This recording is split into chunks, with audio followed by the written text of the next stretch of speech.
what is our public debt level right now? Hola ma Kenya nego. Ginadi. Gikmiwacho ni 11 trillion in a projection. But verification to pokoti mungeni enadi exactly. Nyalo bed no ngany ne kanyo, to nyalo bed no tin ne kanyo. Tin ne kanyo nyalo bedo kama.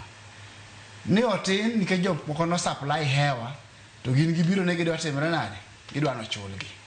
Moko bende no kubedo recorded properly nikech of the cash basis of accounting. Nikech ni kelo poko chuli to kocha tiwacho ni pesa no setimre nade?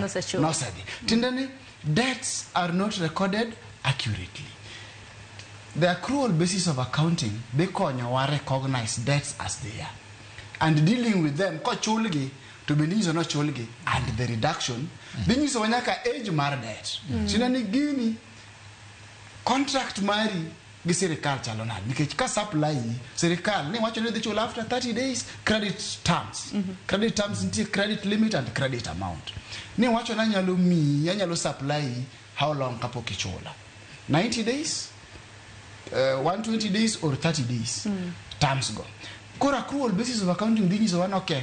One gi gowi mara mokama.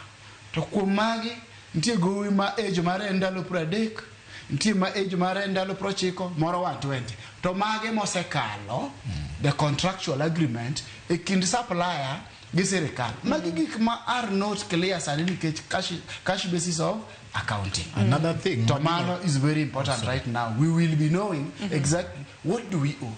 Koro kata mon office of the Auditor General dibedo gi tich mayo to kata kwa mano mi okwachuog migepe wachuog commissions moko ma are unnecessary nikech mano burden to jopiny nikech chien kanyo ntie committee moro manyo chuogi ni review public debt okrash lakini na en tok chik nikech mago gik monego bed ni fall under the office of the Auditor General.